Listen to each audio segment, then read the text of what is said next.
अब बात आती है सर कि म्यूचुअल फंड में लगा तो रहे हैं सर, कैसे लगाएं, कहाँ लगाएं। पहली बात तो देखो बहुत सारे फंड हैं, लार्ज कैप भी होते हैं, मिड कैप भी होते हैं, स्मॉल कैप भी होते हैं। इसके लिए मैंने एक अलग से वीडियो पहले बना दिया है, आप देख सकते हैं। इससे पहले वाले वीडियोस अगर आप देखेंगे उसमें आपको इसका पूरा इंट्रोडक्शन मिल जाएगा। तो कभी भी एक कैप में पैसा ना लगाएं, लार्ज कैप में लगा दिया पूरा का पूरा, नहीं, उससे आपको रिटर्न नहीं मिलेगा।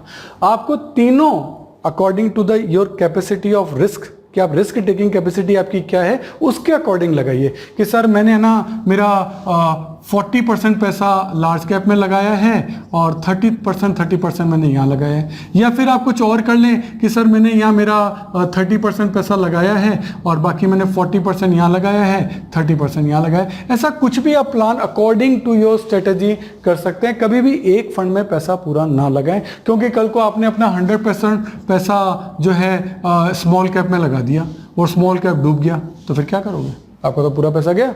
इसलिए रिस्क को कवर करते हुए ही चलना है।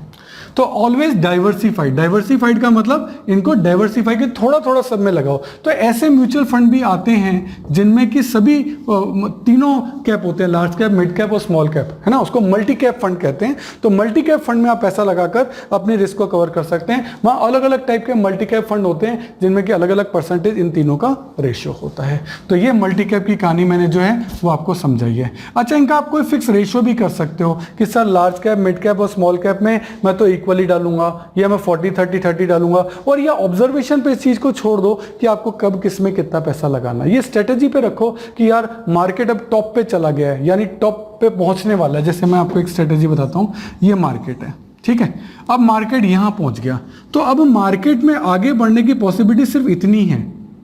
तो डेफिनेटली इतनी स्ट्रेटेजी अगर उसके अंदर है तो फिर अब अपन रिस्क ज़्यादा क्यों लें। तो लार्ज कैप में ज़्यादा जो उतार चढ़ाव है, जो वॉलेटिलिटी है वो कम आती है। तो इस कंडीशन में अब आपको ज़्यादा से ज़्यादा पैसा है ना लार्ज कैप में लगाना चाहिए, क्योंकि लार्ज कैप ज़्यादा बढ़ते नहीं है तो ज़्यादा टूटते भी नहीं है। नॉर्मली इसमें आपका जो है 10% से 12% तक का रिटर्न रहता है। तो ये अगर 10% बढ़ सकते हैं तो 10% ही टूट सकते हैं। अगर अपन मिड कैप की बात करें तो उसमें ये परसेंटेज 15 से 20% हो सकता है, और यहाँ तो आप ये देखो कि 20 से 40% तक का उतार चढ़ाव आ सकता है। तो जब आपके पास ऊपर का मार्जिन नहीं बचा कि अब मार्केट और ज्यादा नहीं बढ़ेगा, तो आपको अपने फंड लार्ज कैप में शिफ्ट कर देने चाहिए कि यार अब अपन को नो रिस्क पे खेलना है, अपन लार्ज कैप पे खेलें। और अगर आप और सिक्योरिटी चाहते हैं तो आप लार्ज कैप की जगह डेब्ट फंड में पैसा लगा दें। डेब्ट फंड में आपका एक फिक्स रिटर्न है 9%, 8%, वो आपको मिलेगा ही मिलेगा, उसमें कोई झंझट ही नहीं है। तो जब आप इस लेवल पर हो तो आप लार्ज कैप की तरफ जाइए। और अगर आप इस लेवल पे हो कि मार्केट बहुत नीचे है, बहुत नीचे है, तो अब इसके पास नीचे जाने की संभावनाएं बहुत कम हो जाती है कि अब नीचे कितना चल जाएगा, कोई जीरो थोड़ा चल जाएगा, कोई माइनस थोड़ा चल जाएगा, तो अब ऊपर जाने की संभावनाएं हैं। तो इस कंडीशन में आप मिड कैप और स्मॉल कैप में पैसा लगाइए। तो ये आपको स्टडी करनी पड़ेगी कि मार्केट की पोजीशन अभी क्या है। ये स्टडी आपको रखनी ही पड़ेगी अगर आपको पैसा कमाना है। दुकान आपको खुद पैसा कमा के कभी नहीं देगी, वो आपको स्ट्रेटेजी बनानी ही पड़ेगी, ये बात आप ध्यान रखिए, ठीक है। तो ये चीज मैंने इसमें आपको बताई है। अब इसका थंब रूल क्या है सर, मतलब इतनी सब चीजें हैं, टेक्निक है, उलझती जा रही है, ऐसा कुछ उलझन नहीं है। थंब रूल है, गोल्डन रूल वही है जो आप जमीन में लगाते हैं। क्या? परचेज एट लो प्राइस, खरीदना आपको हमेशा कम प्राइस पर है। जब प्राइस कम हो, जब लोग बेच रहे हो, तब आप खरीदो, क्योंकि वो जो बेच रहे हैं वो मार्केट से निकल रहे हैं, उनको किसी भी रेट पे निकलना है, तो वो सस्ता बेच देंगे। सस्ता बेच देंगे तो आप खरीद लेना। भाई आप जमीन कब खरीदते हो? लोग बेच रहे हैं तो खूब सारे लोग आ रहे हैं, तो प्राइसेस अपने आप ही कम हो जाएंगे, तब आप खरीदिए, ठीक है। और सेल एट हायर प्राइसेस, कि जब लोग खूब खरीदने आ रहे हैं, मुझे जमीन चाहिए, मुझे जमीन चाहिए, आपके घर के बाहर लाइनें लगा के खड़े हैं, भाई साहब जमीन खरीदनी है, तब आप बेच दो। क्यों? क्योंकि अब बेचने का टाइम आ गया है, अच्छी प्राइस पे उसको बेच दो और निकल जाओ, क्योंकि अब इतने सारे लोग खरीदने वाले आ गए हैं। तो इस कंडीशन में क्या है कि ये सब लोग जमीनें खरीद के जब बैठ जाएंगे तो सब ये बेचेंगे भी तो सही, उस कंडीशन में आपकी हालत खराब हो जाएगी। तो इसलिए आज ये सब खरीदने आए हैं, अच्छा भाव लेके इसको बेच दो और निकलो, अपना प्रॉफिट बुक कर लो। कई लोगों को तो यही पता नहीं लगता है सर हम बेचे कब, हमें यही पता नहीं लगता। देखो ऐसा है, लालच का अंत नहीं है। आपको अपना स्टेशन तय करना पड़ेगा कि सर ट्रेन जो है वो यहाँ से जयपुर से लेकर और केरल तक जाती है। ट्रेन तो इतनी लंबी जाएगी, तो आप केरल तक ही जाओगे क्या? जरूरी है क्या? आप बॉम्बे उतर जाओ ना। भाई आपको अपना टारगेट तो तय करना पड़ेगा। मैं जयपुर से केरल तो ट्रेन जाती है, पर आपको केरल थोड़ा जाना है, आप मुंबई में उतरना है। तो आप अपना फायदा यहाँ 20% लेके आपको निकलना है तो निकल जाओ ना, कि नहीं सर ये हो सकता है 35 तक जाए। देखो वो हो तो 35 तक यहाँ भी जा सकता है और हो सकता है माइनस भी चल जाए। इसीलिए आप अपना स्टेशन तय कर लो, दिल को एकदम मजबूत कर लो। 20% कमा लिया, 25% जो आपने टारगेट करना था वो कर लिया और ट्रेन से उतर जाओ भैया। 25% लेके घर पे प्रॉफिट लेके आ गए, कमा लिया। क्यों? आगे का भरोसा नहीं है, ट्रेन वहां जाएगी या वापस जयपुर आ जाएगी। इसलिए आप अपना एक टारगेट सेट रखो कि भाई साहब 25% जिस दिन या 20% जिस दिन मैंने कमा लिया उस दिन मैं बेचूंगा ही बेचूंगा। फिर मैं मेरे दोस्त की, मेरे रिश्तेदार की, मेरे पड़ोसी की, किसी की बात नहीं सुनूंगा। ये आपको तय करना पड़ेगा, नहीं तो लालच का तो कोई अंत ही नहीं है। 20 हो जाए यार, 25 हो जाए तो मजा आ जाए, और यार 30 हो जाए तो मजा आ जाए। अब 35, अरे 35 का वो तो 15 आ गया, अरे यार ये क्या हुआ? तो यार जब भगवान ने आपको मौका दिया था, आपने तय कर लिया था, भगवान की कसम खाली थी कि मैं 20% पे बेच दूंगा, तो क्यों नहीं बेचा? इसीलिए सही टाइमिंग और तय करके चलो। 20% रिटर्न बहुत होता है यार। कहाँ तो आप एफडी में 9% में भी राजी है और यहाँ 20% में भी लालच खत्म नहीं हो रहा। ऐसे नहीं, किसी और को भी तो कमाने का मौका दो, 20% के आगे का उसको भी कमाने दो। लेकिन होता क्या है, हम लालच करते हैं कि सब हम कमा ले, और सब कमाने के चक्कर में हम कुछ नहीं करते। हम किसी शादी में जाते हैं और यार यहाँ जितना खाना है सारा खा लें। ऐसे आप खा लोगे क्या सारा? आप उतना ही खाओगे जितनी आपके पेट में जगह है, तो आप उतना ही कमाओगे जितनी आपकी किस्मत में लिखा है। उससे ज़्यादा आप नहीं कमा सकते, ये बात ध्यान रखना। भगवान से आगे आप नहीं हो, तो इस बात का स्पेशल ध्यान रखें। तो थंब रूल यही है कि सस्ते में खरीदो और महंगे में बेचो। इसका एग्जाम्पल वही लैंड है, ठीक है। तो व्हेन टू इन्वेस्टमेंट, कि सर लमसम कब इन्वेस्टमेंट करना चाहिए, तो देखो वो आपको देखना पड़ेगा मार्केट कहाँ है। You should know when to enter in the market. आपको पता होना चाहिए आपको मार्केट में कब एंटर करना चाहिए। इस जगह पर अगर आप एंटर करेंगे तो ऊपर बढ़ने की पॉसिबिलिटी तो बहुत ही कम है। आप इस लेवल पे एंटर करेंगे तो फिर ऊपर बढ़ने की पॉसिबिलिटी ज़्यादा है। तो अपना लेवल तय करें कि मार्केट का टॉप कहाँ है, मैं कहाँ एंटर हो रहा हूँ। कभी भी दोस्त ने कहा यार लगा दे पैसे और आपने लगा दिए, तो आपसे बड़ा बेवकूफ़ कोई नहीं है। ये बात ध्यान रखना। आपको दिमाग लगाना है कि मैं इस लेवल पे क्यों एंटर करूं, थोड़ा वेट कर लेता हूं, जब मार्केट वापस गिरेगा तब मैं इस लेवल पे एंटर होऊंगा। क्योंकि जितना सस्ता खरीद लोगे उतना ही ज़्यादा फायदा कमाओगे। सस्ता खरीदना सबसे ज़्यादा जरूरी है। वक्त का इंतजार करें, जल्दबाजी ना करें। जो जल्दबाजी करता है वही शेयर मार्केट में, म्यूचुअल फंड मार्केट में नुकसान खाता है। तो ये इसका थंब रूल है, गोल्डन रूल है।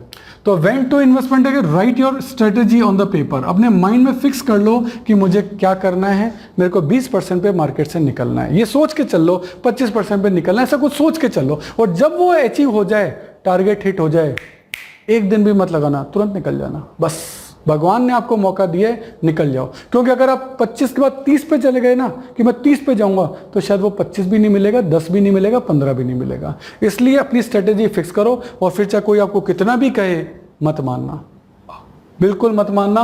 तो देखो इसमें आप, सर मैं लेवल्स पे कैसे कैसे इन्वेस्टमेंट करूं, कब लमसम पैसा लगाऊं, तो देखो लमसम के लिए आपको एक स्ट्रेटेजी अपनी डिसाइड करनी चाहिए। एक एग्जांपल दे रहा हूं। वैसे सबकी strategy, risk taking capacity, amount money और टाइम ड्यूरेशन सबकी अलग अलग होती है। मैंने एक एग्जांपल दिया कि आप मान लो लार्ज कैप के अंदर वॉलेटिलिटी, उतार चढ़ाव कम होते हैं, तो हर 10% पे मैं 50,000 रुपये एक साथ डालूंगा, ये तय कर लो।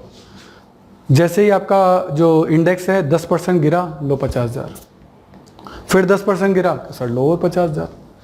ऐसे मल्टी कैप में फिट कर दो कि मान लो ये थोड़ा सा ज़्यादा अप डाउन होता है, तो हर 20% पे मैं 50,000 डालूंगा।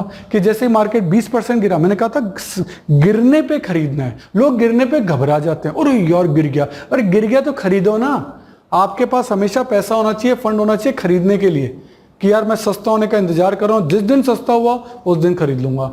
फिर स्मॉल कैप में वॉलेटिलिटी और ज़्यादा होती है, तो वहाँ यही लेवल दे दो 30% पे, कि जिस दिन जो स्मॉल कैप 30% तक नीचे आ गया अपने टॉप से, तब मैं 50,000 डालूंगा। तो इस तरीके से अब ये 10% हो सकता है, और ये 5 भी हो सकता है, और ये 50,000 भी हो सकता है, तो 1 लाख। ये अकॉर्डिंग टू पर्सन डाइवर्सिफाई रहेगा। मैंने आपको एक एग्जांपल दिया कि ऐसा कुछ राइट अप कर लो अपने माइंड के अंदर किसी पेपर के ऊपर कि मैं इस स्ट्रेटेजी को फॉलो करूंगा, ठीक है। तो यहां आपको बाज बनना है। देखो बाज क्या करता है, बाज बहुत दूर से उस चूहे पे नजर बना के बैठा रहता है, इंतजार करता है और जब मौका मिलता है तब झपट्टा मार देता है। तो बाज बनो, यहाँ बात जो है ना वो जीतेगा। क्यों? क्योंकि वो अपने टारगेट पे एकदम कॉन्सेंट्रेटेड है कि मुझे कब इसके ऊपर अटैक करना है। तो आपको झपट्टा मारने की टेक्निक डेवलप करनी पड़ेगी। तो इस पूरे लेक्चर का आपका जो की फैक्टर ये है कि पहली बात तो आपको कब इन्वेस्ट करना चाहिए, इस लेवल पे या इस लेवल पे। तो परचेज आपको हमेशा इस लेवल पे करना चाहिए और सेल आपको हमेशा इस लेवल पे करना है। दोस्तों पे, रिश्तेदारों पे और उन पे नहीं। वो अगर आपसे ज्यादा समझदार होते तो वो करोड़पति बन जाते ना। वो भी तो आप जैसे ही हैं। वो आप जैसे इसलिए हैं क्योंकि वो आप जैसे ही हैं। तो इसलिए उनकी सलाह आपके दिमाग में नहीं जानी चाहिए। अपनी सलाह खुद बनाइए। दूसरा, हाउ मच, कितना इन्वेस्ट करना है ये आपको तय करना है। 50,000 या लाख या कितना, ये आपको तय करना है, क्योंकि सबकी कैपेसिटी अलग अलग है। रिस्क टेकिंग कैपेसिटी सबकी अलग अलग है। कोई ज्यादा रिस्क ले सकता है, उसके बाद खूब पैसा, तो ज्यादा रिस्क ले सकता है। आज आप मुकेश अंबानी के बराबर रिस्क आप और मैं थोड़ा ले सकते हैं। तो ऑब्वियसली ये हर जने की रिस्क टेकिंग कैपेसिटी होती है, उसके अकॉर्डिंग डिसीजन लेना है। और आप कितने एक्टिव हैं, आपकी स्टडी क्या, आपकी स्ट्रेटेजी क्या है, आप किस तरीके से मार्केट को एब्जॉर्व करते हो और कितना आपका किस्मत साथ देती है, इन सब चीजों पर आपको नजर रखनी है। तो उस कंडीशन में आप म्यूचुअल फंड में कभी लॉस नहीं कमाएंगे। एक बात ध्यान रखना, कोई और आपको पैसा कमा के कभी नहीं देगा।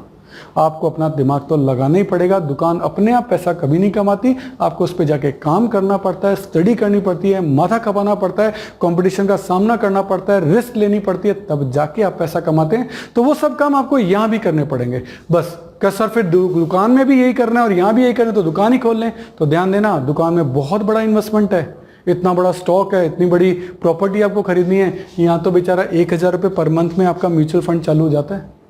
तो इसलिए दोनों में डिफरेंस भी है, इस बात का ध्यान रखें। और एक बहुत जरूरी बात, देखिए जो भी मैं यहाँ बोर्ड पे लिख रहा हूँ, इसकी जो पिक है वो नीचे लिंक में अवेलेबल है। मतलब ये सब चीज़ें आपको लिखने की ज़रूरत नहीं है, इसका पिक जो है नीचे लिंक में अवेलेबल है, आप वहाँ से डाउनलोड कर सकते हो। जिससे कि जितना भी मटेरियल मैंने आपके साथ यहाँ डिस्कस किया है ये हमेशा के लिए आपके साथ हो जाएगा। आपको जब भी उसको रिकॉल करना है आप इजीली उसे रिकॉल कर सकते हैं। इसके अलावा मैं सभी सब्सक्राइबर से कहूँगा कि आप लोगों के मन में कोई भी क्वेश्चन है तो आप मुझसे पूछिए। आप मुझे व्हाट्सएप पे मैसेज कर सकते हैं। मेरा नंबर है 9829224488। अनुराग शर्मा। आप उसके लिए अपना क्वेश्चन, अपना नाम मेरे को लेके भेजिए। मैं ज़रूर से पूरी कोशिश करूंगा कि मैं आपके सभी क्वेश्चंस का जवाब दे सकूं। और मुझे अगर आपका क्वेश्चन बहुत अच्छा लगा तो मैं उसके लिए अलग से वीडियो भी बनाऊंगा।